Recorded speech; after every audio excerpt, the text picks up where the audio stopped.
I really accepted like, hey man, like this is the way I'm about to go out. So here it goes.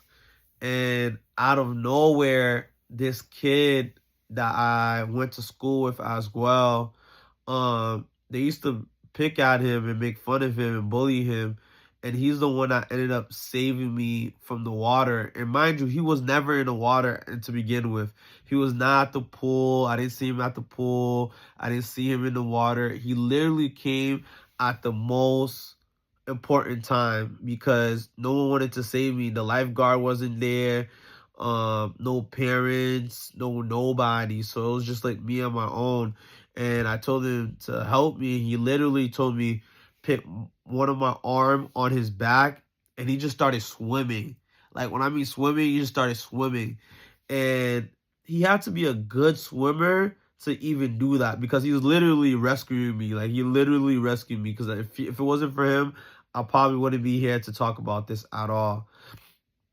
And by the time I got to the shoreline where like you kind of like dive to go in or you kind of like descend to go in, I couldn't even lift myself up because I had drunk so much water. I was making so much movements and I was tired basically. So I had a hard time even getting out the pool. And eventually I got out the pool. And when I got out the pool, I'm just walking like I just survived like a tsunami or like some tragic stuff, and I really did. Like I was literally drowning, and I ended up going to sit down on the bench inside the pool. And like 5 minutes later, some lifeguard comes and like, "Are you okay?" I'm like, "What the hell?" Like, bro, you were supposed to be here to save my life, and literally the person was not there at all. There was no one on scene. No adults helped me out. No, none of the people in the water, like my age or a little bit older, wanted to help me out. And he was the one that helped me out. And I'll never forget that day because years later, I thanked him because if it wasn't for him, like I wouldn't even be able to tell that story. And mind you, like he doesn't even remember that story at all, like what occurred and whatnot.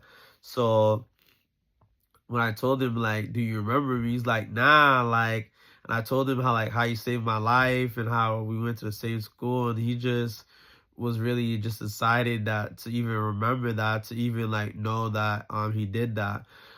Turns out like years later, like probably like a year later from going to the same school, he ended up moving and going to like a different city. He started going to the gym. He lost a lot of weight. They used to pick at him because of his weight. He lost a lot of weight. He was just strictly in the gym, and yeah, he just got away from all that negativity and like really transformed his life.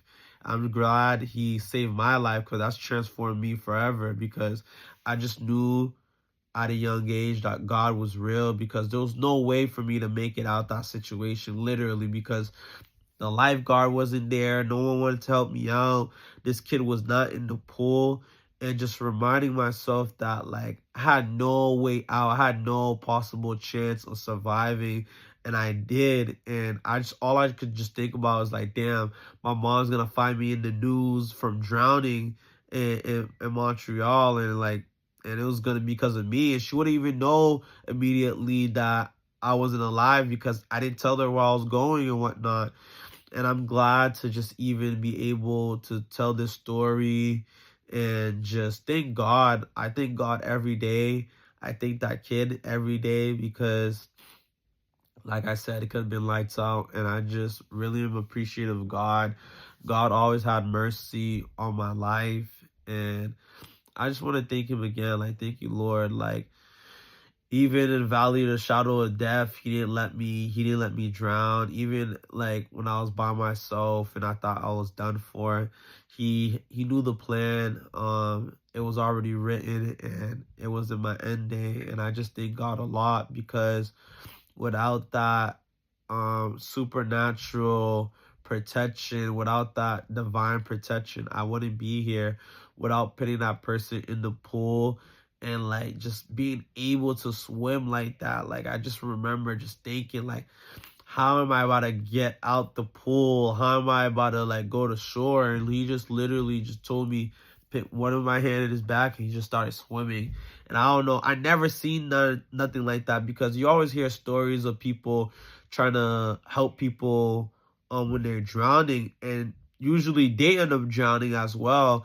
And for him to do that at a young age was just incredible. Like, I'll never forget that. And like, I just knew that it was God that protected me that day, because this is a kid that wasn't in the pool. That's the same age as me. And like I said, we're in elementary school. There was no lifeguard. And just to know that he came out of nowhere, literally nowhere, and he got into the pool, and when he did, he was willing to help. He was the only one willing to help. And I just remember like how everyone used to bully him and just make fun of him. I never did that, because I'm not that type of kid. I wasn't like a bully or anything like that. So I just remember like being so grateful for him, and just being grateful to God. Like, I knew that um my life was precious, and like he had something in store for me. And years later, when I was graduating from high school, I just called him to just thank him. And like I said, he didn't even remember what happened. And I was just thanking God that God watched over me like that. And he's just something and someone that's real. Ever since a kid, I knew that there was no way that God wasn't real just off that situation, because, like I said, there was no way out. There was no lifeguard, no money there. So it was just like a miracle, and I knew it was a miracle, and I knew it was just God protecting me. So that's what I wanted to talk about today on this episode of Cope Talks, just how God is real. He's in your life, and just get close with him. And just talking about that miracle, it just makes me think every day that I had purpose to still be here. He had purpose to help me out and to save my life. And this concludes the episode of Cope Talks.